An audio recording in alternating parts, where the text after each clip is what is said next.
कि एक आदमी कॉमन फैमिली में पैदा होकर इतनी ऊंचाई तक पहुंच जाता है और एक आदमी राज परिवार में पैदा होकर सब कुछ मिटा देता है। मतलब दुनिया कह रही है कि तुम खत्म और पूरी दुनिया खड़ी होकर ताली बजा। कोई तकदीर वकदीर का खेल नहीं। तुम इस दिमाग को लगाते कहां? जिसने तुमसे कह दिया कि बहुत सुंदर लग रहे हो, कोई ना कोई काम 24 घंटे के अंदर तुमसे लेगा।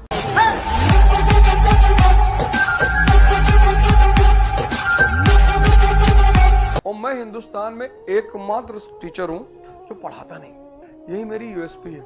लेकिन मेरी बात अगर कोई मान ले तो उसका 100% सिलेक्शन होगा। थोड़ा सा दर्द होगा शुरू में, तो वो तो होगा यार, जब तुम अपने आप को चेंज करोगे। ब्यूटी पार्लर में और योगा में क्या डिफरेंस है? योगा में जब तुम शुरुआत में करोगे तो पेन होगा, लेकिन योगा से जो ब्यूटी पैदा होगी वो नेचुरल ब्यूटी पैदा होगी। वो जो चमक पैदा होगी योग करने से वो नेचुरल होगी। ब्यूटी पार्लर में मेहनत नहीं करना है। गए 10,000 रुपया दिया, उसने पेंट किया, वहां एसी लगा हुआ, आराम से लेटे हुए, बाल सीधा कर दिया और आईब्रो बना दी, लेकिन पहली बारिश में सब खत्म हो जाएगा। ये ज्यादातर कोचिंगें कर क्या रही हैं? ये ब्यूटी पार्लर्स हैं। तुमसे कहती है तुम दर्द मत देखो, तुमको भाई साहब पेन नहीं होने देंगे। बेहतरीन टीचर पढ़ाएंगे तुमको, बेहतरीन नोट्स देंगे तुमको, बंडल बंडल भर के टेस्ट लेंगे तुमसे, सब कुछ करेंगे, पर तुमको अंदर से बदलने नहीं देंगे। तो तुमको बाहर से एहसास रहेगा कि यार मेरी तैयारी बहुत अच्छी चल रही है, पर अंदर से तुम खत्म हो गए। तुम्हारे अपने अंदर कोई परिवर्तन नहीं हो रहा हो। बाहर से, जैसे नेपोलियन का जो पॉलिटिकल स्ट्रक्चर था बड़ा प्यारा था, उसको बाहर से देखने पे लगता था कि डेमोक्रेसी है, पर जब तुम उसको एनालाइज करते थे तो लगता था अरे यार ये तो ऑटोक्रेसी है। कोई राजशाही परिवार में नहीं पैदा हुए, राजा के बेटे नहीं है। हिस्ट्री में सबसे प्यारी चीज क्या है? चंद्रगुप्त मौर्य।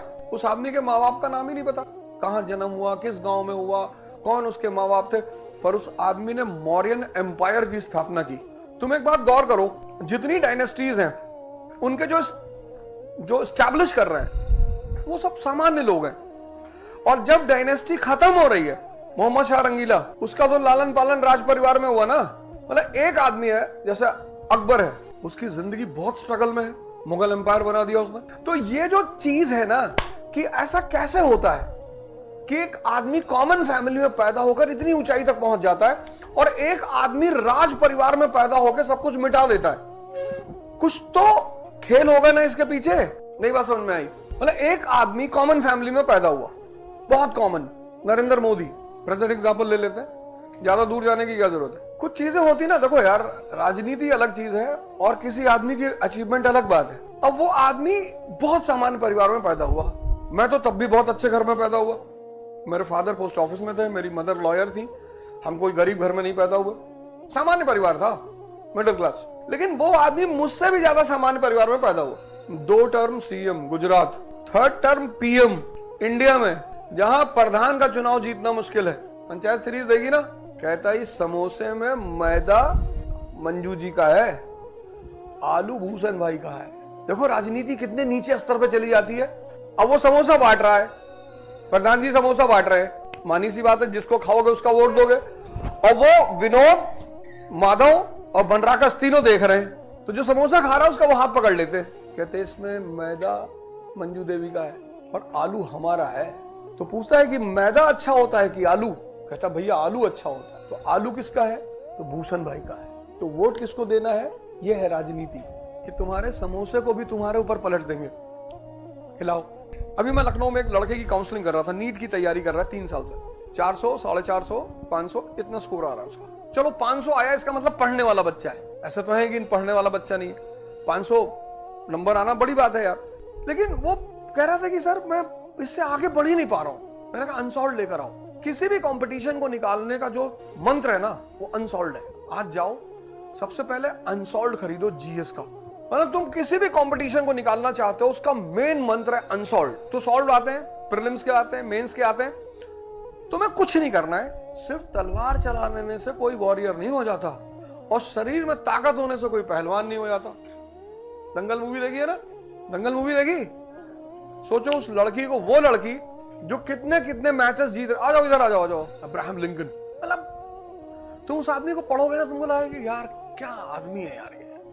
चारों तरफ ऑड सिचुएशन, ऑड। मतलब दुनिया कह रही है कि तुम खत्म चारों तरफ अंधेरा, और उस अंधेरे में से वो जीत को निकाल के लेके आता है और पूरी दुनिया खड़ी होकर ताली बजाती है।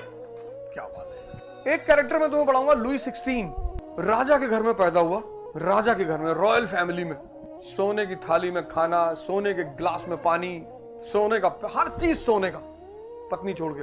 पत्नी भी बहुत खूबसूरत, मारी एंटिनोट, और ऑस्ट्रिया के राजघराने की, ऑस्ट्रियन राजघराने की। मेडिवल पीरियड में ऑस्ट्रिया बहुत पावरफुल स्टेट है यूरोप का, बहुत पावरफुल। खुद राजा के घर का लुई 16, पत्नी राजा के घर की, और बहुत खूबसूरत। और वो लेडी दिन भर शीशे के सामने बैठती है, और ये जाहिल ये दिन भर उसके पीछे खड़ा होता है, और वो शीशे से पूछती है कि दुनिया में सबसे सुंदर औरत कौन। अब शीशा तो बोलेगा नहीं, तो ये पीछे से बोलता है, मैडम आप, मैडम आप, मैडम आप। जब मैंने पहली बार इसके बारे में पढ़ा तो मैंने उसको बहुत शुक्रिया कहा। मैंने कहा यार, अगर ऐसा होता ना कि राजा के बेटे ही राजा बनते तो हम कहां जाते फिर। ऐसा नहीं है, उसका निजाम इतना प्यारा है, कानून, उसका कानून इतना प्यारा है। वो कहता तुम इसका इस्तेमाल करो, ये मैंने तुम्हें गिफ्ट में दिया है, ये तुम वैगनार पे लिखा के घूमते हो गॉड्स गिफ्ट। तुम बेवकूफ हो, जिसके पास जो होगा वही तो देगा। ईश्वर के पास क्या है? असीम विजडम है, इनफाइनाइट, जिसको दे देता है ये लो। फिर तो वो ऐसे ऐसे कमाल करता है, ऐसे ऐसे कांड करता है कि दुनिया कहती है सब भैया तकदीर का खेल है ना।